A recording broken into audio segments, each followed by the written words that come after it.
તો તમારો કોઈ એવો અનુભવ ખરો કે તે અમારી જોડે શેર કરવા માંગો છો કે અત્યારે હાલમાં તમારી જે હેલ્થ સારી થઈ ગઈ છે, ઘૂંટણનો જો પ્રોબ્લેમ હતો સોલ્વ થઈ ગયો, તો પછી તમારા એક્સપિરિયન્સ કેવા રહ્યા થોડી વાત કરો. હું નોરતામાં ફૂલ નાઇટ ગરબા રમી.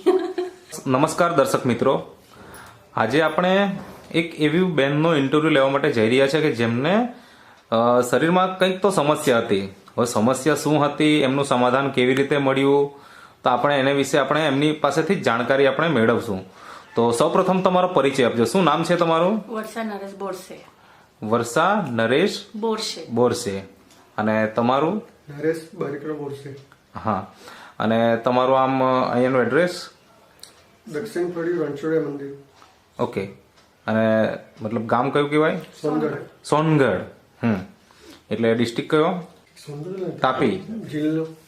જિલ્લો તાપી. અને મતલબ તાલુકો સોનગઢ ગણાય. ઓકે, સોનગઢ ગામ જ છે. અને આમ તમારું મૂળ વતન કયું? અમારું મહારાષ્ટ્રમાં છે. મહારાષ્ટ્ર. ઓકે. તો મતલબ અહીંયા વર્ષોથી તમે રહો છો એટલે ગુજરાતી ફાવે? હા. ઓકે. હા, તો મને સૌપ્રથમ એ જણાવો કે તમને શું સમસ્યા હતી, શું તકલીફ હતી તમને? મારા ઘૂંટણમાં ગેપ પડી ગયેલા, સૂજન આવી ગયેલી. હા. તો ખાસી દવા કરાવી. મતલબ ઘૂંટણમાં સોજન આવી ગયું? હા, ગેપ પડી ગયા એમ. અને એના લીધે સૂજન બી આવી ગઈ. કેવી રીતના તમને ખબર પડી ગેપ પડી ગયા એમ?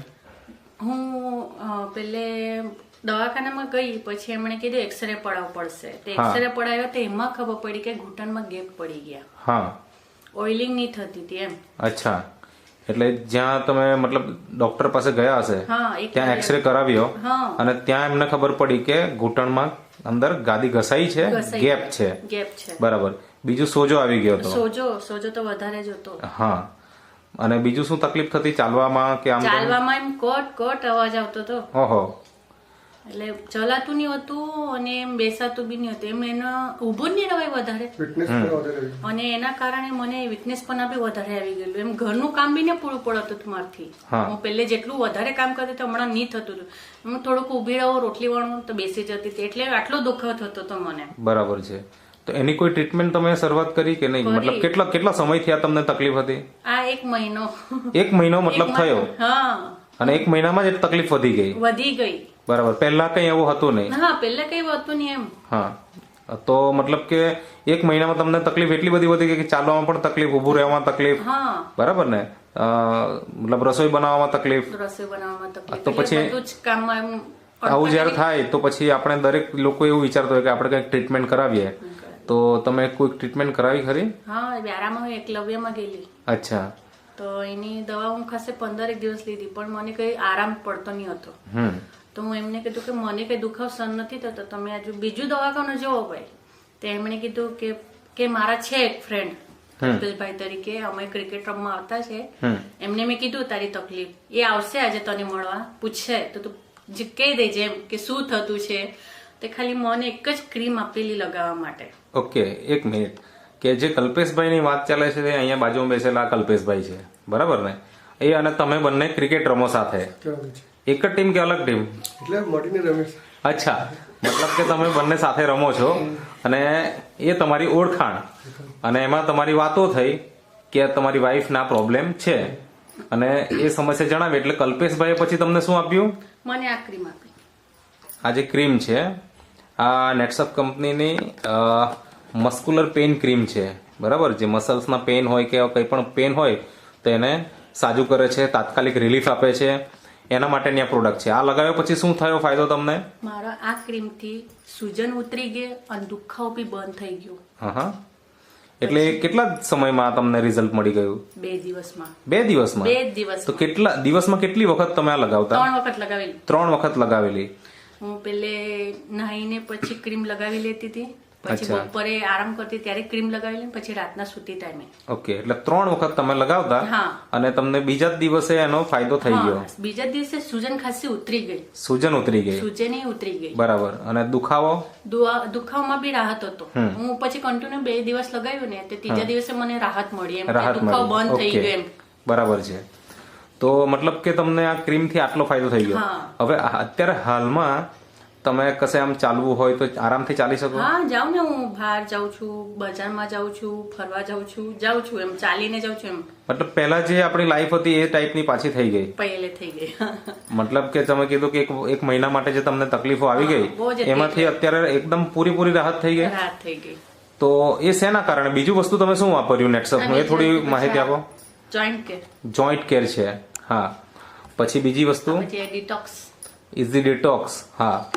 પછી આ લીવર, ન્યુટ્રી લીવર, હા. હા.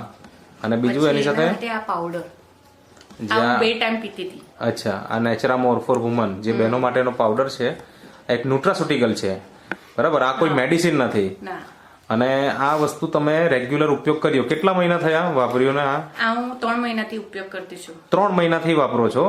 અને તમને જે ફાયદો થયો, એક તો તમે કીધું કે આ મસ્ક્યુલર પેઇન ક્રીમ લગાવી એટલે બીજા દિવસથી જ તમને ફાયદો થવાના ચાલુ થયો. હા. પણ જે અંદરથી જે તકલીફ હતી કે ગેપ પડી ગઈ હતી કે પછી સોજો આવી ગયો હતો અને ચાલવાની તકલીફ, ચાલતી વખતે અવાજ આવતો હતો, આ બધીમાં રાહત તમને કેટલા સમયમાં મળી? હું 1 મહિનામાં, એટલે હું 15 દિવસ ખાસી વ્યવસ્થિત, એટલે દવા તો વ્યવસ્થિત લેતી હતી, પણ 15 દિવસમાં મને રાહત ખાસી મળી ગઈ એમ. અચ્છા, 15 દિવસ વાપર્યું પછી તમને રાહત ઘણી દેખાઈ. અને અત્યારે હાલમાં 3 મહિના પૂરા થઈ જાય છે. 3 મહિનામાં મતલબ જે પહેલા જે તમને તકલીફ હતી બધી જ તકલીફમાંથી મુક્તિ મળી ગઈ અત્યારે, બરાબર ને? હા. તો હવે તમને ફિલિંગ કેવું આવ્યો? મતલબ જયારે શરૂઆતમાં તમને જયારે તકલીફ હતી ત્યારની વાત અને આજની, તો તમને શું આમ લાગે માનસિક રીતે? માનસિક રીતે તો હું કહું ને, આ બેસ્ટ છે. અચ્છા, હા. આ જો નહીં મળતે તો? પછી હું દવાખાના ચક્કર ખાતે. મતલબ કે આપણો કેટલો ખર્ચો થતો એનું તો કઈ નક્કી જ એનું તો કઈ નહીં. નક્કી સારું થશે નહીં થશે એ પણ કોઈ ગેરંટી નહીં. પણ આજે તમે આ વસ્તુ વાપરી છે અને એનાથી તમને આટલો સારો ફાયદો મળી ગયો છે. હા, તો તમે મતલબ કે આ જે પ્રોડક્ટ વાપરી અને તેનાથી તમને ઘણા બધા ફાયદા થયા, તો તમારો કોઈ એવો અનુભવ ખરો કે તે અમારી જોડે શેર કરવા માંગો છો કે અત્યારે હાલમાં તમારી જે હેલ્થ સારી થઈ ગઈ છે, ઘૂંટણનો જે પ્રોબ્લેમ હતો સોલ્વ થઈ ગયો, તો પછી તમારા એક્સપિરિયન્સ કેવા રહ્યા? થોડી વાત કરો. હું નોરતામાં ફૂલ નાઇટ ગરબા રમી. એટલે તમારો મતલબ ફેવરેટ છે ગરબા રમવાનું? ડાન્સ અને નોરતા મારા ફેવરેટ છે. અચ્છા, તો મતલબ એ એકદમ લાઈવ તમને એક્ઝામ્પલ તમારું ખુદને મળી ગયું કે કેટલા કલાક ગરબા રમતા હશે અંદાજે તમે? સવારના 4 વાગે સુધી રમેલી. સવારે 4 વાગે? કેટલા વાગ્યાથી? 11 ની જો રાઉન્ડમાં ગઈ રમવા, ઓહો, તો હું ખાલી એક વખત બેઠા, પછી પાછા ચાલુ કર્યા તો 4 વાગે એટલે આવું 5 કલાક કેવાય. 5 કલાક કન્ટિન્યુ, એમાં ખાલી એક બ્રેક લીધો. હા. તો મતલબ આ તો બિલીવ નહીં થાય, આપણને વિશ્વાસ નથી આવતો કે આ ઘૂંટણનો પ્રોબ્લેમ હોય ને આટલું બધું સારું રિઝલ્ટ મળ્યું હોય કે 5 કલાક સુધી આપણે ગરબા લઈ શકીએ, ગરબા રમી શકીએ. તો ખરેખર બહુ જ સારું રિઝલ્ટ છે. તો આ વિડીયો જોઈને નિર્ણય તમારે લેવાનો છે, જે પણ આ વિડીયો જોઈ રહ્યા છે, કે મારે જલ્દીમાં જલ્દી સાજું થવું છે કે પછી મારે એ પ્રોબ્લેમ સાથે જ જીવવું છે. તે ખુદ વાપરીને નક્કી કરી શકે. અમે નથી બોલતા, પણ જે આ દર્દીઓ પ્રોડક્ટ વાપરે છે એ લોકો ખુદ બોલે છે કે અમને શું ફાયદો થયો છે.